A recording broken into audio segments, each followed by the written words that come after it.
And then at 9:30, which is the time that I thought, right, I need to check, I stood up, and at the same time, Matt stood up.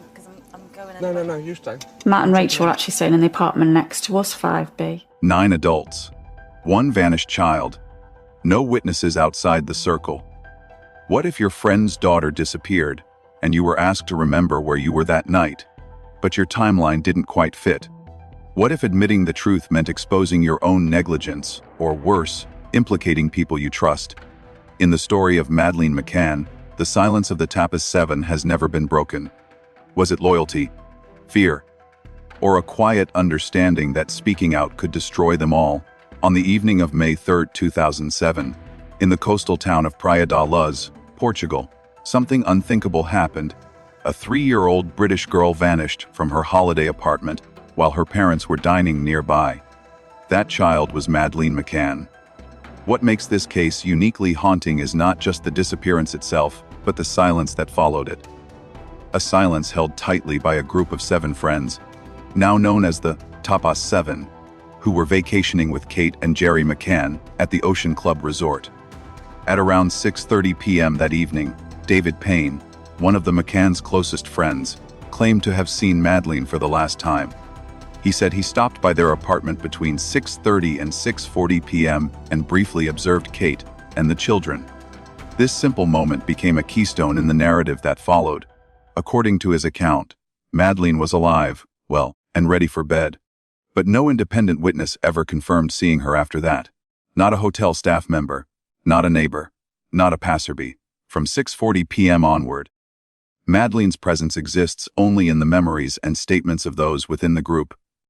This is what makes Payne's statement so critical. It anchors the timeline. It gives investigators and the public a sense that Madeleine was seen and safe in the early evening, before the adults went out for dinner. But what if Payne never saw her? What if that moment, whether intentionally or not, was fabricated? Without that point of reference, the timeline becomes disturbingly loose. Jerry McCann returned to the apartment around 7 p.m. after playing tennis. At 8:35 p.m., he and Kate left for dinner. Madeleine was discovered missing shortly after 10 p.m., but between 6:30 p.m. and 10 p.m., there are no confirmed sightings of her outside the McCann circle. If Payne's statement falls apart, nearly 3.5 hours become a void. And a void, in a case like this, is where doubt thrives. There's no surveillance footage, no staff testimony, no physical proof confirming Payne's visit that evening, just his own words. Years later, a follower of the case summarized the stakes clearly. Let's say for some reason DP covered for the McCanns, that he didn't actually see her around 6 Then that leaves us with an even wider timeline. A wider timeline means less certainty. It means the supposed abduction window could be false. It raises the possibility that whatever happened to Madeleine occurred much earlier in the evening, and that the narrative was reconstructed in hindsight to match a specific version of events. And there are signs that reconstruction may have occurred. Portuguese police discovered a hand-written timeline composed by the group on the back of one of Madeleine's own storybooks. It detailed who checked on the children and when. But it wasn't written during the dinner. It was created later that night, after Madeleine had already vanished. But before police interviews began, one could assume that's a cunning attempt for the group to get their stories straight. One report suggests. But it could also have an innocent explanation. Perhaps they were simply trying to recall events in the chaos of a missing child. Or perhaps they were subtly correcting each other's memories. Weren't we all together when that happened? Didn't you check at that time? No, I think I did it then. This kind of mutual reinforcement, especially among close friends under emotional pressure, can cause entire sequences to become blurred or overwritten. What's remembered may not always be what actually occurred. And so, the question becomes less about who lied, and more about whether anyone dared to break from the agreed version. Because if that version was built on Payne's unconfirmed sighting, then the rest of the night, every check, every timeline entry, every statement, becomes suspect. To be clear, this isn't proof of wrongdoing. It's not an accusation. But it is a psychological insight into how fragile truth can be when bound by friendship, fear, and shared uncertainty. Many theories have been proposed about Madeleine's disappearance: abduction by traffickers, kidnapping rings, political cover-ups. But none are supported by as much practical psychology as this: a group of friends closing ranks, not necessarily to protect a killer, but perhaps to protect themselves from chaos, shame, or consequences they couldn't fully grasp. It doesn't take a conspiracy of 7. As one observer wrote, what could be talking about a Tapas 2 instead of a Tapas 7 being all in cahoots? It only takes 1 or 2 people to plant a version of events. The rest just have to accept it and say nothing. And in the case of Madeleine McCann, that silence has endured for 17 years. When we talk about the disappearance of Madeleine McCann, one crucial fact often gets overshadowed by sensational theories. Every adult involved in that vacation group, the so-called Tapas 7, was a parent. And every one of them, during that holiday in Praia da Luz, left their young children alone at night in their separate apartments while they dined at a tapas bar just down the path. None of them, according to all publicly available statements, had hired babysitters. They relied instead on a loosely agreed system of informal checks, taking turns walking back to their flats every 20 to 30 minutes, opening the door and confirming that all seemed well. At least, that's what they told police. But beneath that routine was a collective risk. Because if even one of them were accused of negligence, it wouldn't stop there. The scrutiny would turn to the entire group. And when a child vanishes under circumstances that already raise uncomfortable questions, self-preservation often takes priority over full transparency. By their own accounts, each member of the Tapas 7 claimed they were checking on their children regularly, and that their apartment doors had been locked. This was a key point they emphasized to police early on. Locking the door suggested a sense of caution, an attempt at responsibility. It also implied a deliberate separation between their behavior and the one act of carelessness. The media immediately latched onto Kate and Jerry McCann, leaving their sliding door unlocked. But here's where the logic begins to unravel. In the Ocean Club apartments, the sliding glass doors could only be locked from the inside. If the other parents had truly locked their units and left their children alone, they would have had to exit through the front doors and take the keys with them. Yet there are no statements indicating that keys were passed around, nor any explanation of how the rotation of checks could have realistically occurred without those keys constantly changing hands. To do it properly, every checker would have needed a set of keys to every unit, a detail that no one, not even in hindsight, has ever claimed. Which leaves us with a troubling possibility: perhaps the doors weren't locked after all. Perhaps the Tapas 7 emphasized locked doors not because it was true, but because admitting otherwise would place them in the same vulnerable position as the McCanns, open to accusations of negligence, or worse. It's the kind of subtle alignment you see in groups under pressure. Not an outright conspiracy, but a quiet calibration of details. And from that point forward, the group would be tightly bound, not by guilt, but by shared exposure. This brings us to a voice often overlooked in the case: Diane Webster, the elderly mother of Fiona Payne.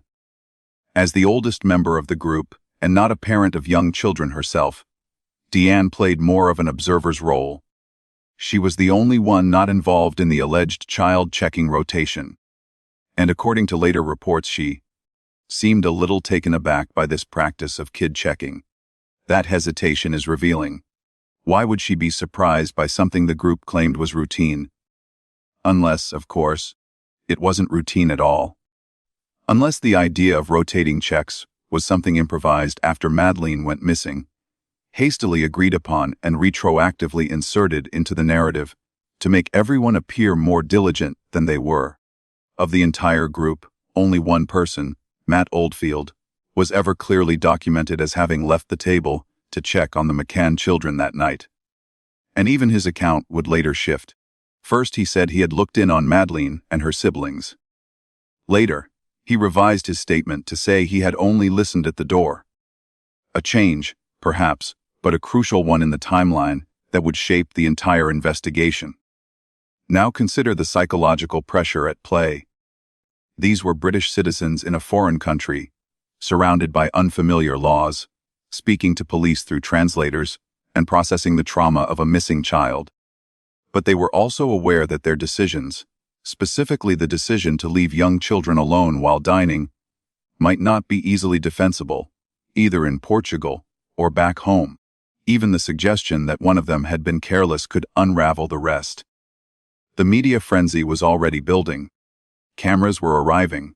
Headlines were speculating. And everyone, from police to the public, was looking for cracks in the story. In such conditions, the safest move, psychologically and legally, is to lock arms, to match your statement to the group, to defend not only your own version of events, but the version that protects everyone else too.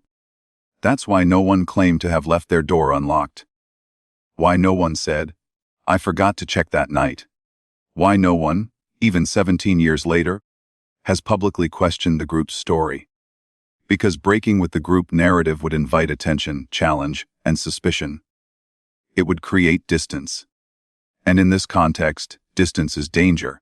Sociologists call this diffused responsibility, when no single person wants to hold the truth, because the consequences of holding it are too great. The lie, or omission, is shared. And once shared, it binds. This doesn't require anyone to be malicious. No one needs to mastermind the cover-up. All it takes is mutual fear. A fear that if one person is accused, the spotlight could swing onto them all. A fear that their children back home might be taken by social services. That careers might be destroyed. That lives, already shaken by tragedy, might be shattered by shame. And so, saying nothing becomes the safest option, even for those who might have done nothing wrong. Here's where the psychology deepens. In high-pressure group dynamics, truth is not always determined by accuracy. It's determined by coherence. If the story holds together, if it sounds plausible, if everyone agrees, it becomes real.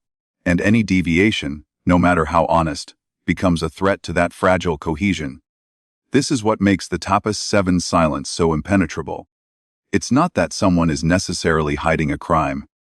It's that everyone is hiding the same fear. Fear of being blamed. Fear of being wrong. Fear of saying the wrong thing and paying the price for it. One misremembered detail could lead to a contradiction. One contradiction could become inconsistency. And inconsistency, when a child is missing, is enough to make someone a suspect. In that environment, telling the truth, even if you know it, becomes a gamble. So, you don't break from the group. You don't clarify. You don't contradict. You just echo the story. You survive. That's the core of the theory known as the Pact of Silence. It doesn't require conspiracy. It only requires fear and the instinct to protect oneself through quiet agreement. And so the Tapas 7 may have formed no pact at all, formally speaking. But they still acted as one.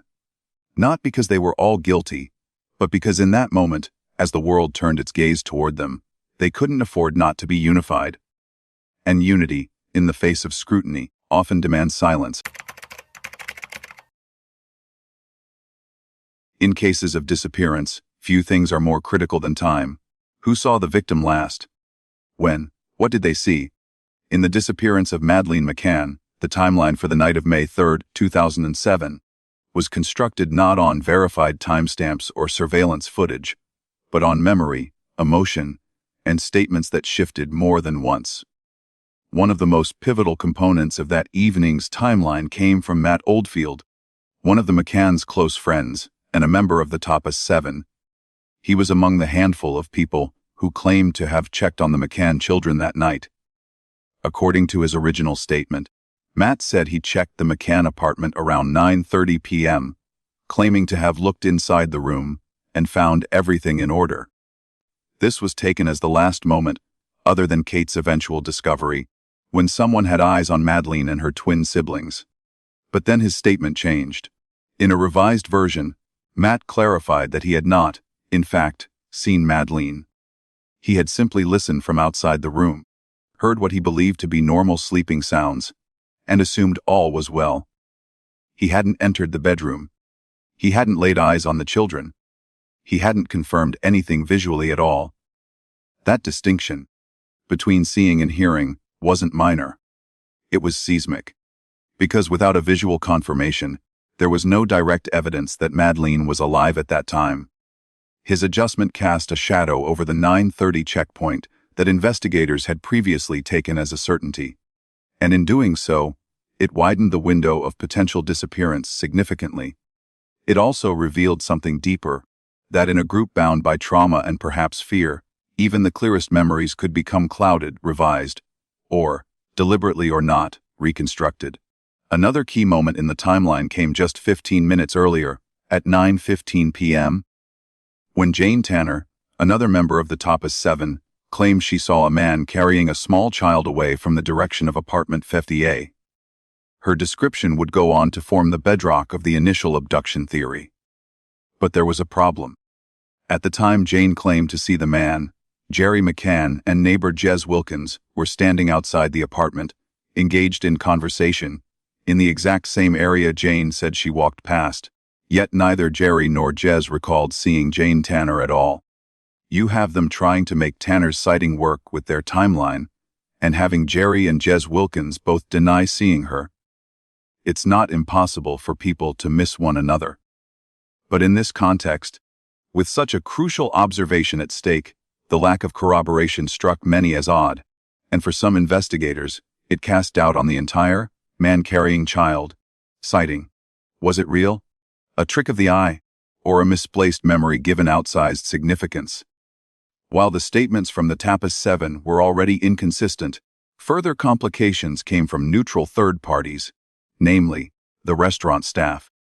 2 waiters from the Tapas bar gave statements that didn't quite match the group's recollections.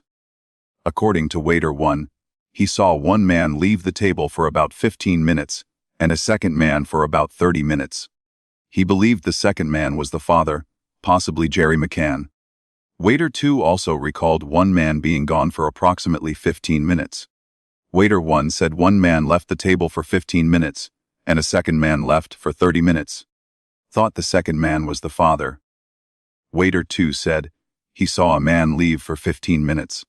This is where it gets concerning. The Tapas 7 consistently stated that their child-checking rotations took only a few minutes, just enough time to step away, walk the short path to the apartments, and return. But 15 to 30 minutes is not a few minutes. That's long enough for something significant to happen. And if someone was indeed gone that long, the next logical question becomes where were they, and why? No one in the group claimed such a prolonged absence. Which means one of 2 things: either the waiters misjudged time, which, given the pace of service and familiarity with the group, is questionable, or someone wasn't being truthful about their whereabouts.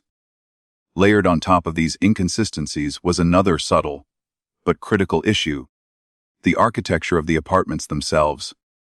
Each unit had 2 possible entry points, the front door and the sliding patio doors at the back. The sliding doors, which offered the most direct access from the restaurant, could only be locked from the inside. If the parents wanted to leave their children asleep and lock up behind them, they would have had to exit through the front door, locking it with a key from the outside.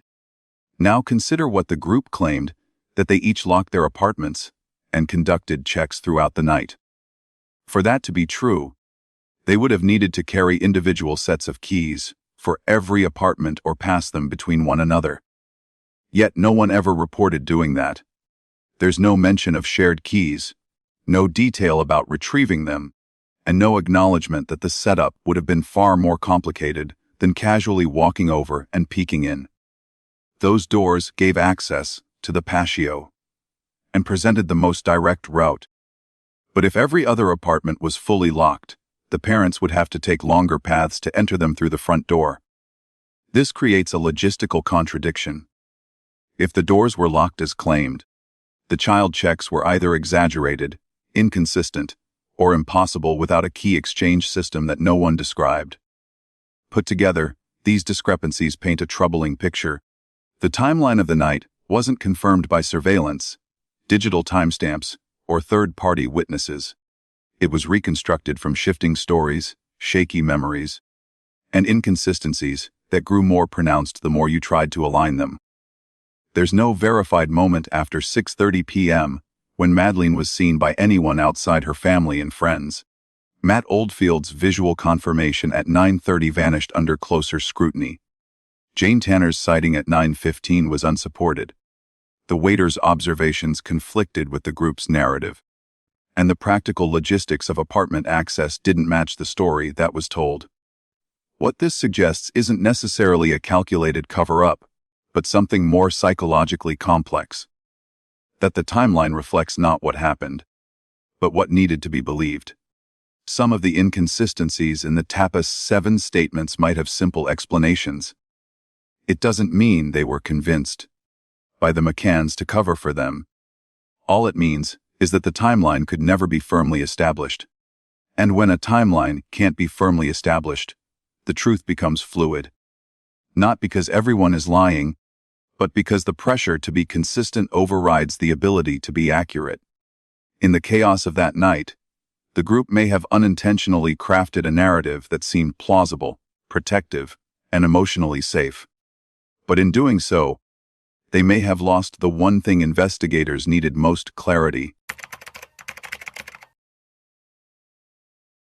After Madeleine McCann vanished on the evening of May 3, 2007, her parents and their friends, later dubbed the Tapas 7, were thrown into panic. As chaos unfolded around apartment 5A, they tried to make sense of the night's events. Amid the confusion, one detail later stood out to investigators: a handwritten timeline documenting who left the table, when, and which children they claimed to have checked. But this timeline wasn't official. It wasn't recorded in a police log or transcribed by investigators.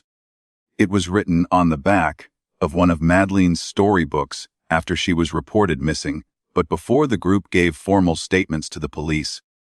When going through the apartment, the Portuguese police found a timeline of that night's events, written by the McCanns with the help of their friends on the back of one of Madeleen's books. At first glance, it may have been a genuine attempt to organize memory amidst shock, but the timing raised critical questions. Was it an honest effort to recall a chaotic night, or an opportunity to align stories before outside scrutiny set in? That distinction matters, because in group settings, especially under pressure, the boundary between remembering and rewriting can become dangerously thin. When timelines are written collectively, before statements are given, what emerges may reflect less what actually happened and more what everyone hopes can hold together under questioning. In high-stress environments, the human mind often tries to create order from chaos. The act of recalling isn't passive, it's reconstructive. And when that recall happens in a group, individual memories are subject to influence, consciously or not. This phenomenon has a name: group memory contamination. Psychologists have long documented how people in close proximity, under pressure, begin to share memories, sometimes even adopting details that were never part of their own experience. Especially in emotionally charged events, people can absorb someone else's version of reality, believing it to be their own. The clues to this dynamic are scattered throughout the McCann case. Imagine a conversation like this: "No, at that time we were together doing this. Remember? 5 minutes. We were there for at least 15. These aren't lies in the conventional sense. They're prompts. And in a group desperate to believe they did nothing wrong, and equally desperate to avoid being blamed, such prompts become anchors. They shape perception, override doubt, and fill in gaps in ways that feel true, even if they aren't. This kind of unintentional reinforcement can have powerful consequences. Let's say one member of the group honestly doesn't recall whether they checked the apartment at 9 p.m. But another friend insists they were together at the table until 9:10. The pressure to conform is subtle but real. No one wants to contradict a friend. No one wants to risk becoming the outlier. And certainly, no one wants to suggest they might have made a mistake on the night a child vanished. Especially when the stakes are this high, the threat of legal consequences amplifies the need for psychological safety. People under investigation, especially in foreign countries, facing a language barrier, will instinctively cling to the version of events that is most widely accepted in their group. Not because it's accurate, but because it's safe. This is where group psychology collides with criminal procedure. Once the group formed a shared timeline, even informally, it became the story. Whether or not each detail was perfectly remembered didn't matter anymore. What mattered was coherence, uniformity. If everyone agreed, then everyone was protected. No one would appear careless, forgetful, or inconsistent. And in that kind of emotional terrain, being consistent becomes more valuable than being correct. What makes this even more troubling is how the Portuguese police handled the group in those early hours. Instead of separating each individual and questioning them independently, and in their native language, the police allowed the group to remain together. That critical window, when raw, unfiltered memories might have emerged, was lost.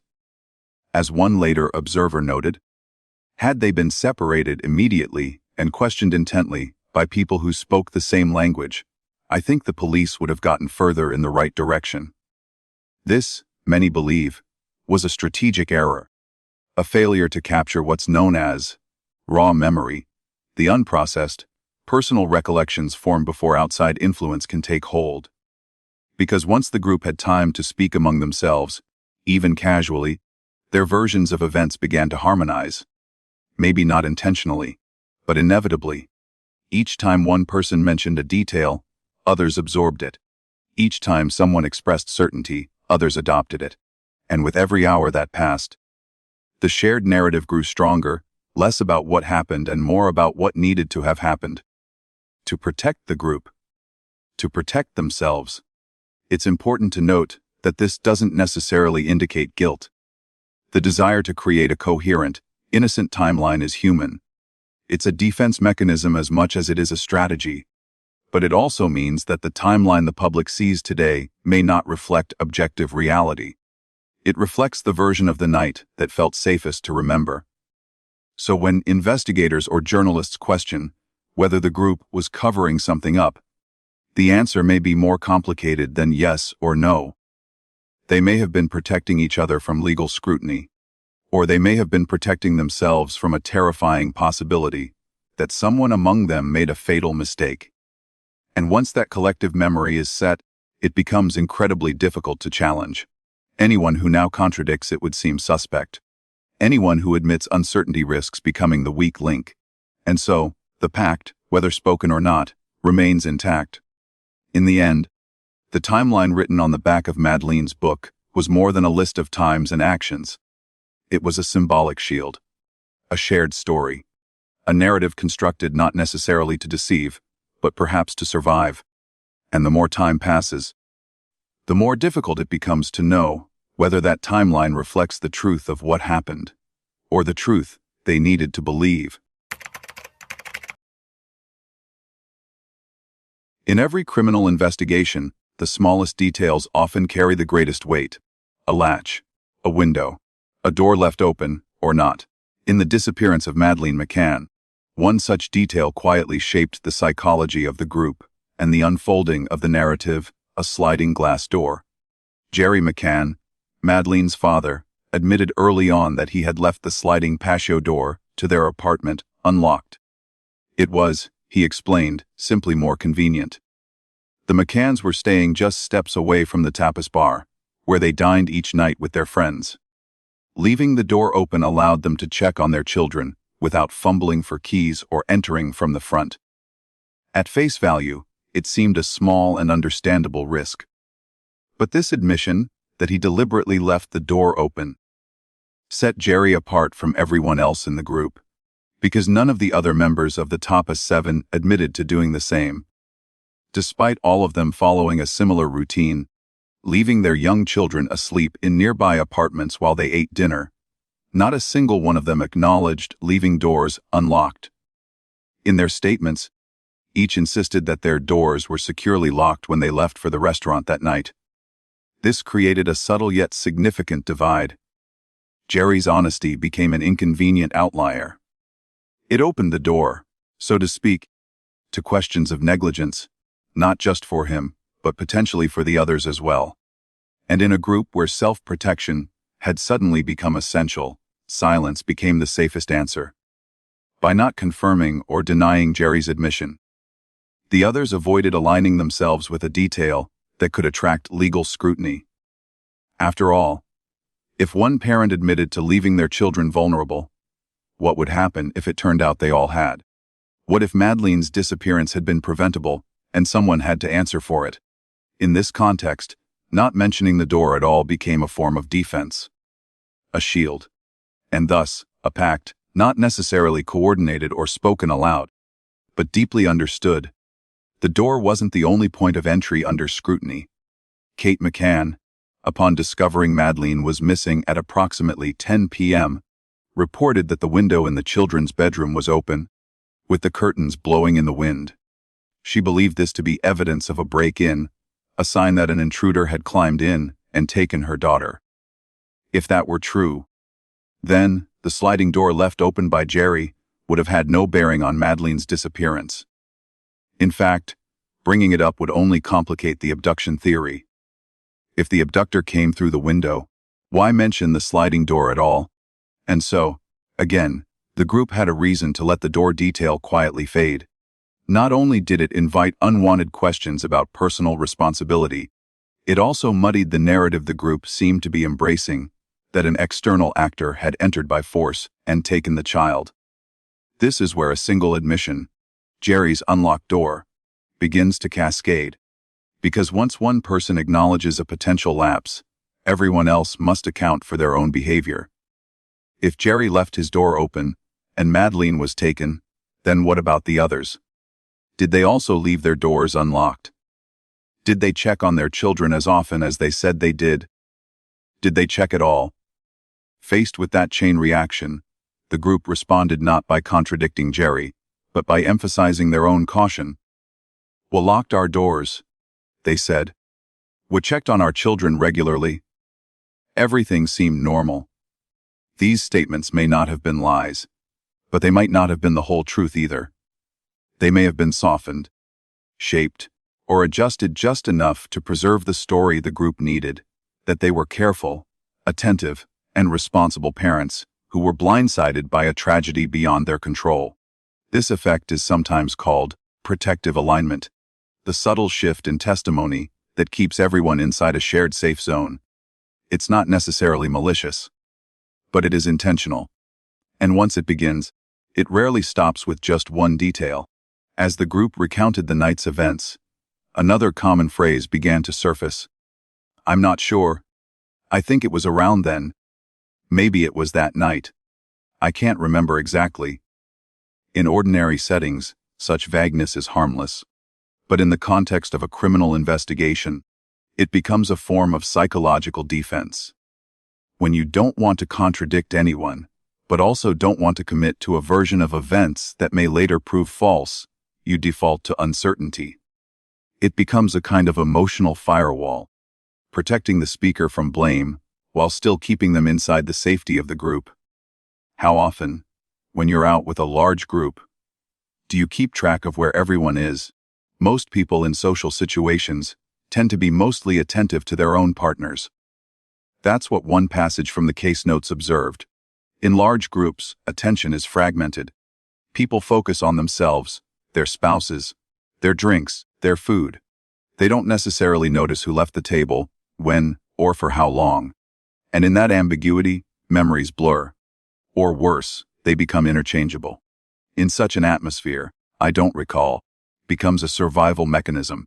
It keeps the speaker from contradicting a friend's version of events. It avoids triggering suspicion. And it leaves the official narrative, however fragile, intact. All of this contributes to what some analysts have referred to as a pact of silence. Not a conspiracy, but a collective unwillingness to poke holes in the story. The stakes were too high. The alternative too dangerous. And so the group settled into a kind of silent agreement. Don't challenge the timeline. Don't question each other's statements. Don't bring up the door again. Silence becomes the group's psychological armor. Not a declaration of guilt, but a shield against chaos. It's a powerful insight. Because silence doesn't always mean someone is hiding a crime. Sometimes it just means they're afraid of being swept into something they can't explain, defend, or survive. In the case of Madeleine McCann, that fear may have been enough to bind the group together, not in guilt, but in mutual preservation. And it may have started with something as simple as a sliding door, left open in the dark.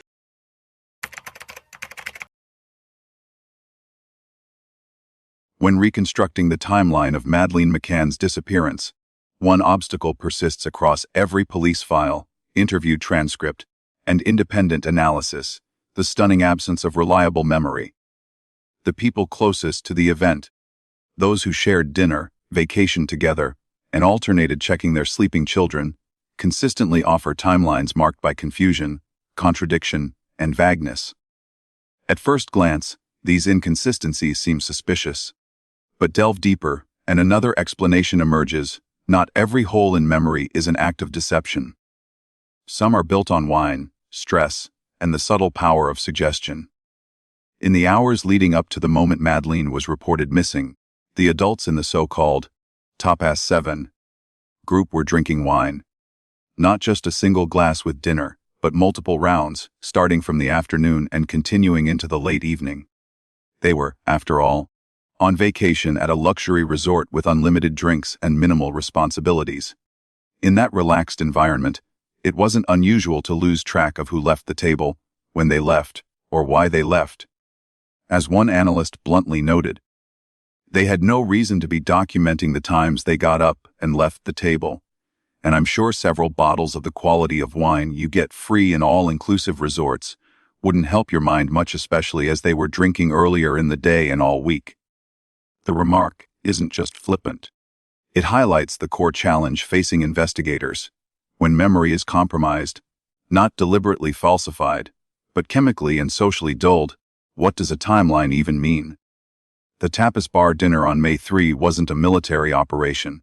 It was a relaxed, shifting social gathering where people chatted, moved about, and trusted that their children were safe in nearby apartments. So when asked later to account for who left when, for how long, and what they saw, the responses naturally fell into uncertainty. One rhetorical question captures it all: how often, when you're out with a large group, do you keep track of where everyone is? It's not a failure of character. It's a failure of attention common to social environments, especially when alcohol and assumptions of safety are involved. Yet, in the aftermath of tragedy, vagueness takes on new weight.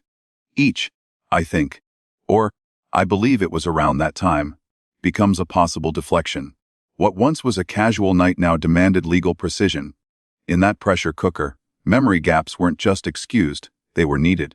They became a psychological buffer, a defense mechanism that shielded each individual from being pinned to a specific fact that could later be disproved. Take, for instance, the case of David and Fiona Payne. According to multiple sources, including police transcripts, the Payne family did not participate in the child-checking routine that other members claimed to follow. The explanation: they were on the second floor, their door securely locked, and they used a high-end baby monitor. They initially had said Paynes did not check their kids at all, as they had a high-end monitor and locked the kids in on the second floor. And yet, despite not physically checking on their children, or anyone else's, both David and Fiona seemed to have strong opinions and detailed insights about the timeline that night. They spoke about who left the table, who came back, and how long various people were gone. They corroborated elements of a group narrative, including claims about checking intervals and the general tone of the evening. That raises an uncomfortable question. Were they truly remembering events they witnessed firsthand, or were they repeating what had become the group's shared version of the truth? Without having left the table themselves, how did they know who checked on which child, and at what time? Was it possible that, consciously or not, they adopted the prevailing narrative, filling in blanks with group-approved details, rather than first-hand recollection? This leads to a broader issue. When memory is shared, it is also shaped.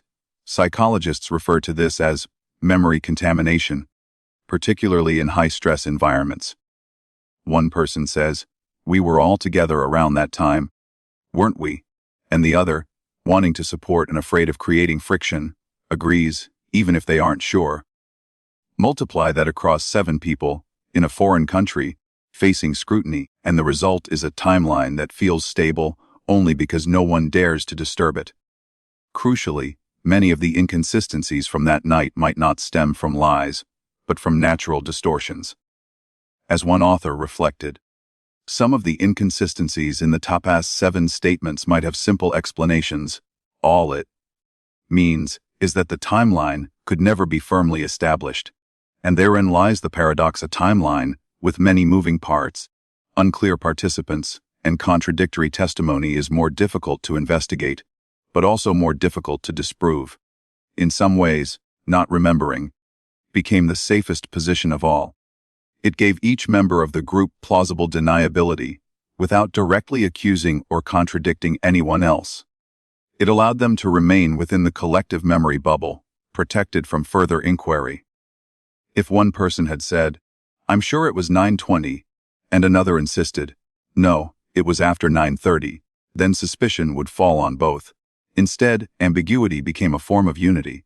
In high-stakes investigations, silence often draws attention, but so does vagueness.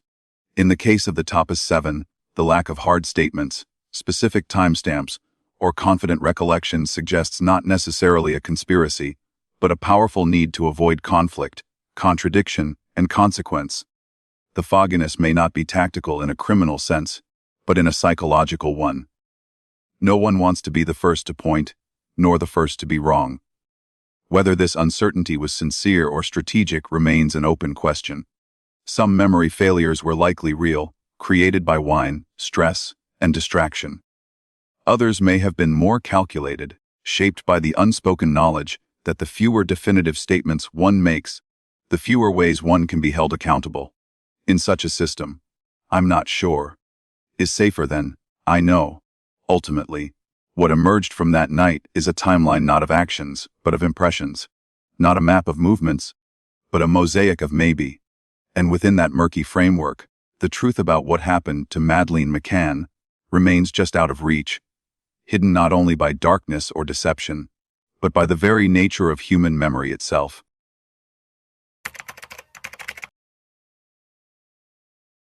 For nearly 2 decades since the disappearance of Madeleine McCann on the night of May 3, 2007, not a single member of the so-called Tapas 7 has spoken publicly in a media interview about what they did, or did not, see that night.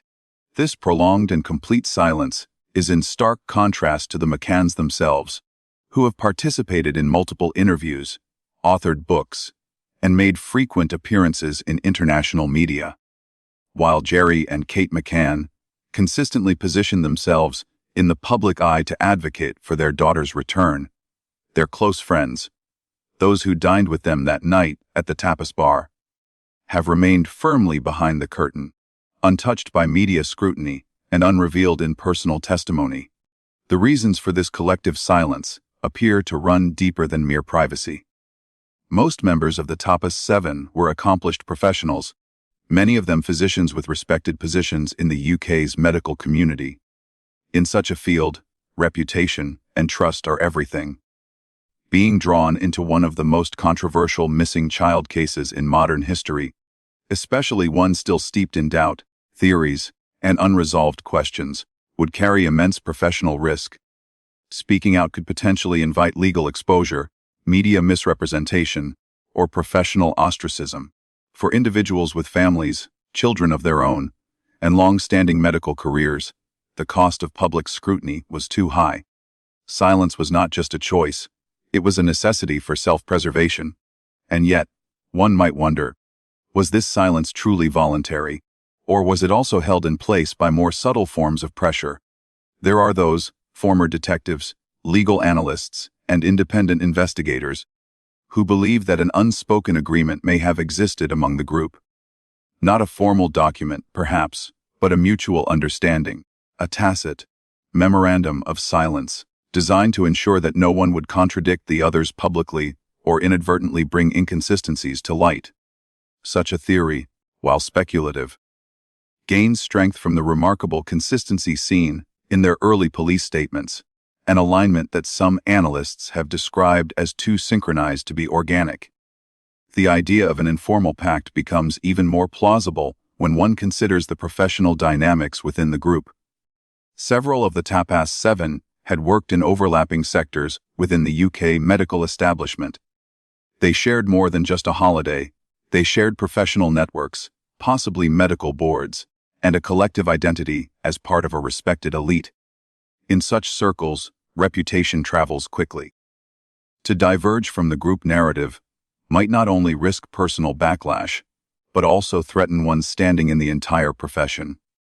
There is little doubt that any of them, had they spoken out with a different version of events, would have faced both legal and professional consequences. Beyond litigation, they could have been painted by the media as untrustworthy or disloyal, especially during the early years, when public sympathy leaned heavily toward the McCanns. There is also the broader cultural factor of media framing.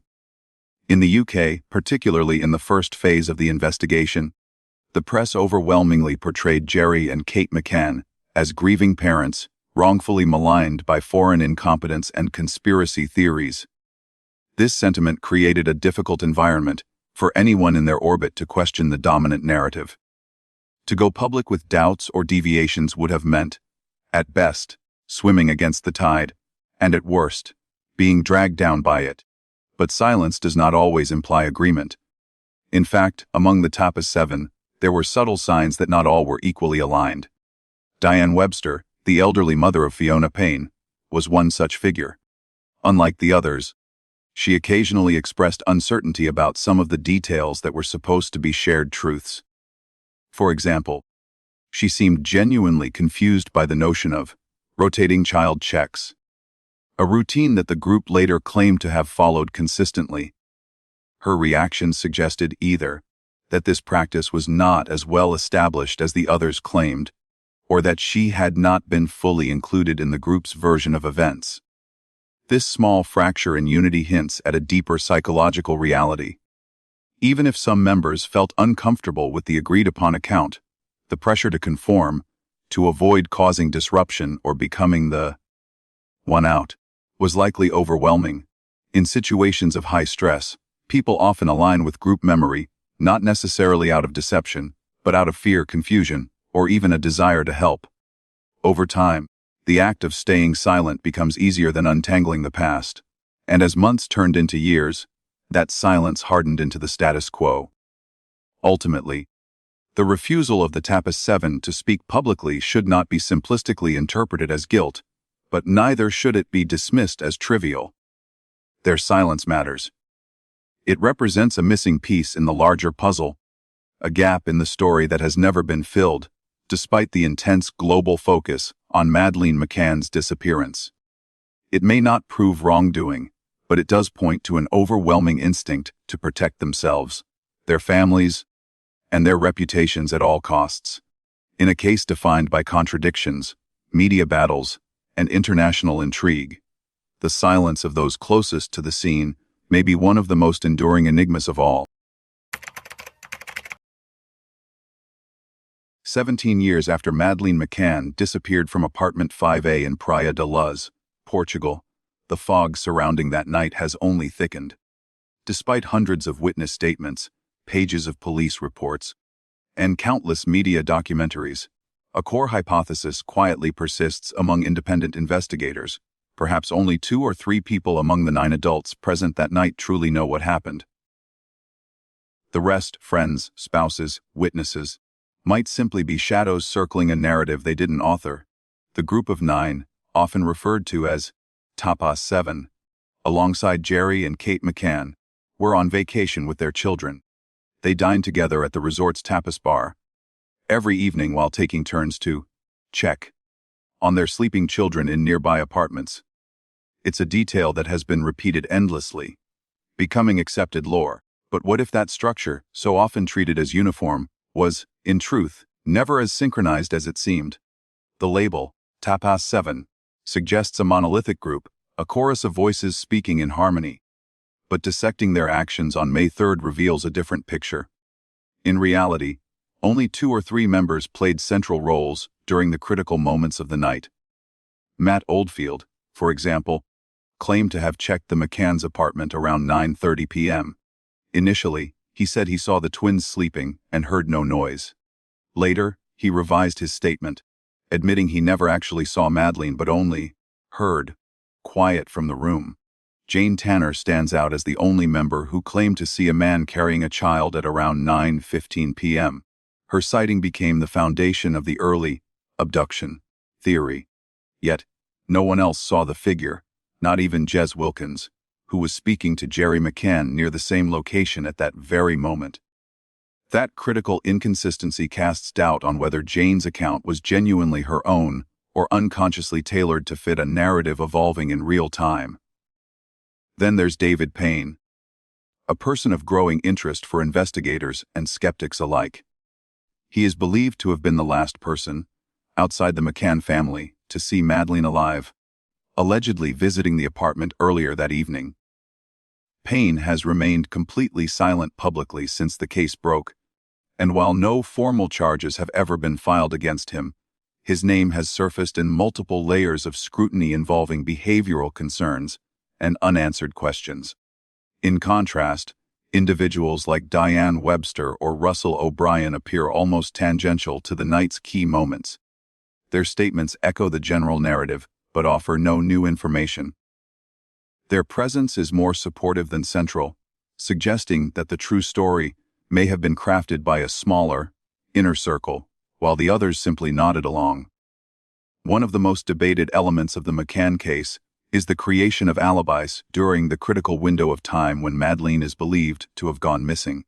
Jerry McCann, for instance, claimed to have been speaking with Jez Wilkins outside the apartment at 9:15 p.m., the same time Jane Tanner claims to have seen the man carrying a child.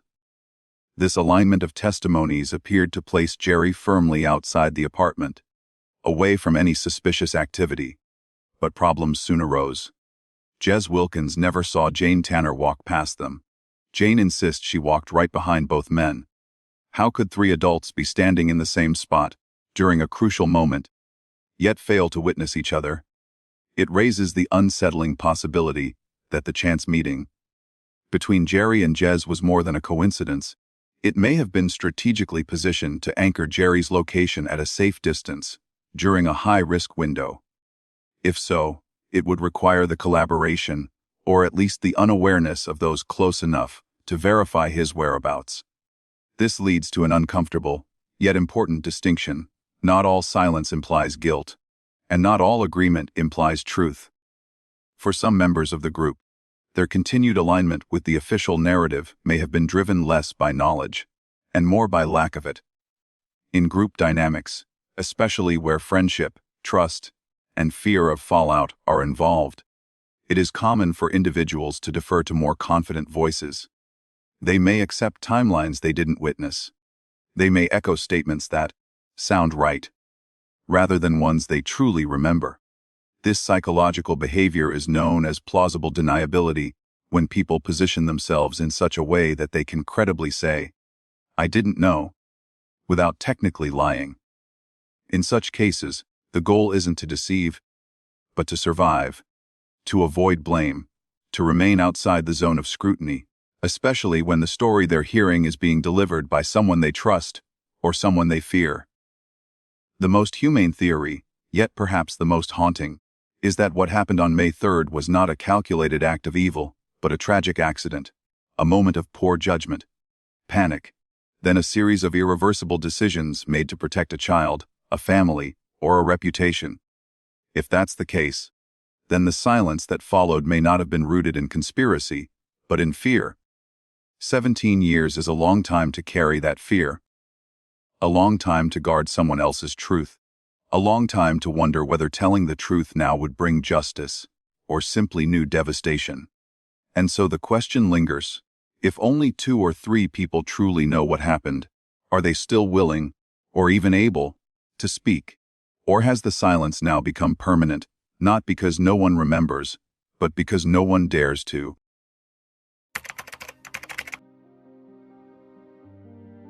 The disappearance of Madeleine McCann in 2007 remains one of the most haunting child disappearance cases in modern history.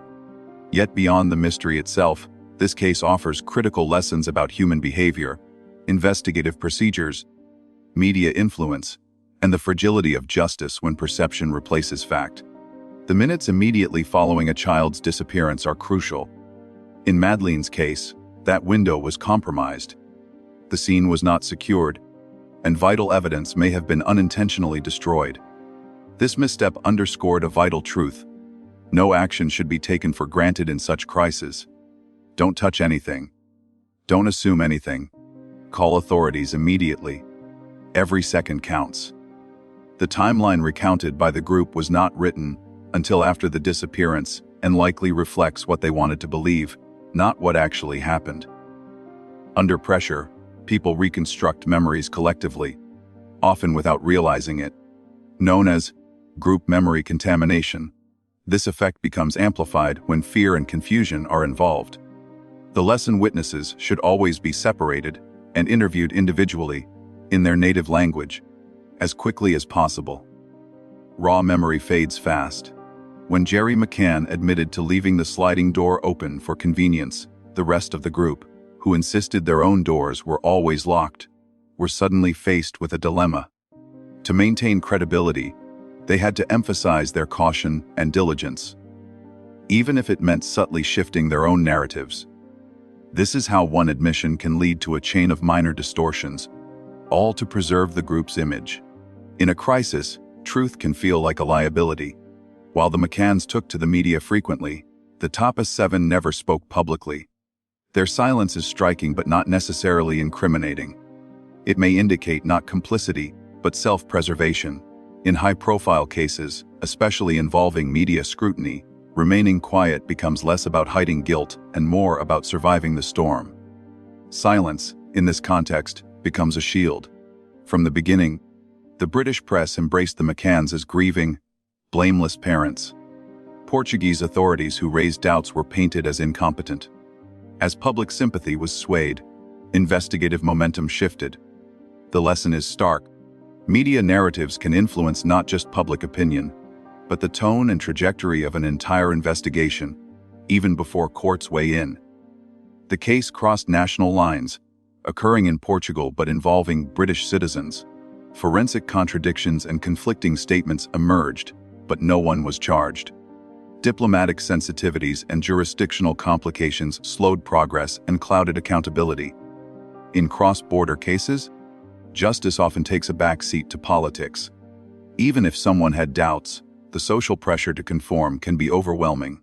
In tight-knit groups, especially under scrutiny, the safest route is to say, "I don't know, I didn't see anything." This isn't cowardice, it's often a survival instinct. Many truths remain hidden not because of active deceit, but because of passive consensus. Jerry and Kate McCann were doctors, educated, respectable, and well-dressed. That image shaped how the world perceived them. But appearances can be deceptive. Being a good parent in the public eye doesn't guarantee innocence in private moments. Justice must be rooted in evidence, not reputation. 17 years have passed, yet the silence endures. No confession, no resolution, no definitive truth. Perhaps the answer was buried beneath fear, not malice. Perhaps it lives in the quiet moments when memory falters, or when trust in friends overrides the need for facts. In this story, guilt is not always measured in action, but in what is left unsaid. The Tapas 7 may not hold the whole truth, but pieces of it likely rest among them, scattered in withheld memories, incomplete timelines, and the haunting burden of not knowing. If this was a tragedy of misjudgment, of panic, or of trying too hard to protect someone or something, then the question is no longer just, what happened to Madeleine? But, will anyone ever be brave enough to tell what really happened? That, perhaps, is the final silence still waiting to be broken.